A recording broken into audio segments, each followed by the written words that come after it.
আসসালামু আলাইকুম, welcome to my channel. আজকে আমরা বিদ্যুৎ জ্বালানি খনিজ সম্পদ মন্ত্রণালয় পদের প্রশ্ন সমাধান করব। তো প্রথম প্রশ্নটি ছিল, বাংলা সাহিত্যের ইতিহাসে প্রাচীন মুসলমান কবিকে? উত্তর হবে ঘ, শাহ মোহাম্মদ সগীর। বাংলা সাহিত্যের ইতিহাসে প্রাচীনতম মুসলমান কবি হলেন শাহ মোহাম্মদ সগীর। তিনি রোমান্টিক প্রণয়োপাখ্যান ধারার প্রথম কবি এবং প্রথম বাঙালি মুসলিম কবি হিসেবে পরিচিত। এই কবি আনুমানিক 14 থেকে 15 শতকের বলে ধারণা করা হয় এবং তিনি সুলতান গিয়াসউদ্দিন আজম শাহের পৃষ্ঠপোষকতায় তার বিখ্যাত ইউসুফ জুলেখা কাব্যটি রচনা করেন। বৈরাগ্য সাধনে মুক্তি সে আমার নয়, এই পংক্তিটি রবীন্দ্রনাথ ঠাকুরের নৈবেদ্য কাব্যগ্রন্থের অন্তর্গত। বৈরাগ্য সাধনের মুক্তি সে আমার নয় কবিতার অংশ। বাংলা ছোট গল্পের জনক হলেন রবীন্দ্রনাথ ঠাকুর। তার প্রকৃত অর্থে বাংলা সাহিত্যে ছোট গল্পের জনক হিসেবে ধরা হয় রবীন্দ্রনাথ ঠাকুরকে। তেরা পাওনা 1890 সালে তার প্রথম রচিত ছোট গল্প, এবং তার রচিত ছোট গল্পের সংখ্যা 119টি। সোনালী কাবিন গ্রন্থের লেখক হলেন আল মাহমুদ। সোনালী কাবিন গ্রন্থের লেখক আল মাহমুদ। এই কাব্যের উল্লেখযোগ্য কবিতাগুলোর মধ্যে রয়েছে সোনালী কাবিন এবং প্রত্যাবর্তনের লজ্জা।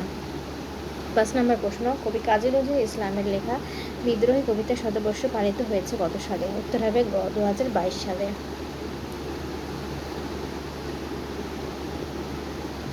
বাংলা সাহিত্যের আধুনিক যুগের সূচনা করা হয় কবে? 19 শতকে।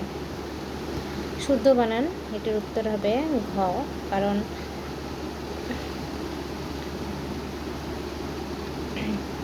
প্রদত্ত বানানগুলোর মধ্যে শুদ্ধ বানান হলো অদৃষ্ট পূর্ব, অন্যদিকে অশুদ্ধ বানানগুলো হলো, আচ্ছা এখানে ভুল করে শুদ্ধ বানান দিয়েছে, এটাই শুদ্ধ বানান, প্রিন্টিং মিস্টেক হয়েছে।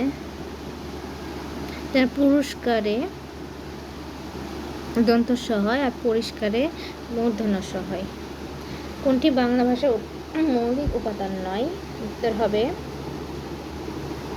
গ, বর্ণ, কারণ বাংলা ভাষার 4টি মৌলিক অংশ আছে: ধ্বনি, শব্দ, বাক্য, অর্থতত্ত্ব। বর্ণ ভাষার মৌলিক উপাদান নয়, এটি ধ্বনির লিখিত রূপ। কারক ব্যাকরণে কোন অংশ আলোচিত হয়? এটি হবে বাক্যতত্ত্ব। এখানে ভুল আছে, প্রথমত এটা কারক বাক্যতত্ত্ব বা রূপতত্ত্বে স্থান পায়, তবে নতুন ব্যাকরণ অনুযায়ী শব্দতত্ত্ব। আমরা বাক্যতত্ত্বই দিব।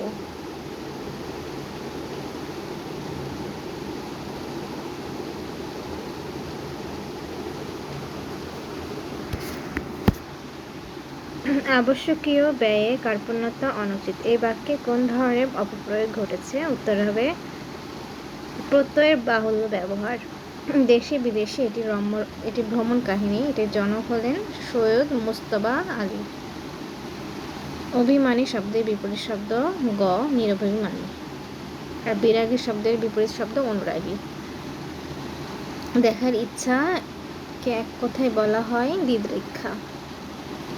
জানাবার ইচ্ছাকে বলা হয় জিজ্ঞাসা এবং জয় করার ইচ্ছাকে বলা হয় জিজ্ঞাসা। আচ্ছা, এখন আমরা মাদক নিয়ন্ত্রণ অধিদপ্তরের প্রশ্ন সলভ করব। পদের নাম সিনিয়র স্টাফ নার্স। খপত অর্থ কি? খপত অর্থ উড়োজাহাজ। কপত অর্থ কবুতর এবং কুম্ভীর অর্থ কুমির। কোনটি খাঁটি বাংলা উপসর্গ? উত্তর হবে গ, ইতি। খাঁটি বাংলা উপসর্গ বাংলায় রয়েছে মোট 21টি, আর ইতি হলো খাঁটি বাংলা উপসর্গ, কিন্তু অব, পরি এবং অতি হলো তৎসম উপসর্গ। কমার চেয়ে বেশি বিরতি প্রয়োজন হয় সেমিকলনে, কারণ হচ্ছে বাংলা বিরাম চিহ্ন ব্যবহারের ক্ষেত্রে সেমিকলনে কমার চেয়ে বেশি বিরতি প্রয়োজন হয়।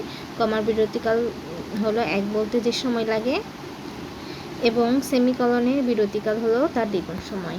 বাংলা ভাষায় মৌলিক স্বরধ্বনি কয়টি? উত্তর হবে 7টি। এলাচি কোন ভাষার শব্দ? উত্তর হবে চীনা।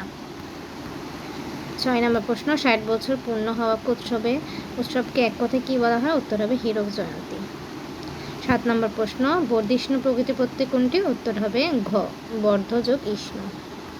8 নম্বর প্রশ্ন, কাজী নজরুল ইসলামের উপন্যাস কোনটি? উত্তর হবে খ, মৃত্যুক্ষুধা। 9 নম্বর প্রশ্ন, কোনটি সঠিক? উত্তর হবে যে এটাই মূর্ধন্য। এখানে ক আর ঘতে একই আনসার দাও। 10 নম্বর প্রশ্ন, কোনটি মৌলিক শব্দ? উত্তর হবে খ, গোলাপ। 11 নম্বর প্রশ্ন, শতাব্দী কোন সমাস? উত্তর হবে ঘ, দ্বিগু সমাস। যে সমাসে সংখ্যাবাচক শব্দ পূর্বে বসে এবং সমস্ত পদ দ্বারা সমষ্টি বা সমাহার বোঝায় তাকে দ্বিগু সমাস বলে। শতাব্দী অর্থ শতাব্দী সমাহার, তাই এটি দ্বিগু সমাস। বাংলা সাহিত্যে প্রাচীনতম নিদর্শন চর্যাপদ। নিচের কোনটি বঙ্কিমচন্দ্র উপন্যাস? উত্তর হবে ঘ কপালকুণ্ডলা। এটি 1866 সালে রচিত হয়। এটি রোমান্স ধর্মীয় উপন্যাস। বাকি উপন্যাস যেমন চৈত্রীন, পূর্ণিমা, গৃহদাহ এগুলো হচ্ছে শরৎচন্দ্র উপন্যাস। উচ্চারণের সঠিক সন্ধি বিচ্ছেদ উত্তর হবে ক।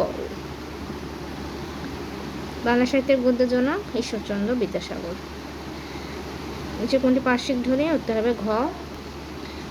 17 নম্বরের অ্যান্সার হবে গ পাত, উপর বিসর্গ হবে। 18 নম্বর প্রশ্ন সঠিক উত্তর হবে ক, এটি সঠিক বানান। 19 নম্বর প্রশ্ন অ্যান্সার হবে খ। বন্ধুরা, এই ছিল আজকের প্রশ্নের সমাধান। নেক্সট ভিডিওতে ইনশাল্লাহ অন্য কোনো জব সিলেকশনের প্রশ্ন নিয়ে আসবো। ভিডিওগুলো সবার আগে পেতে অবশ্যই আমার চ্যানেলটি সাবস্ক্রাইব করে রাখবেন। খুদা হাফেজ।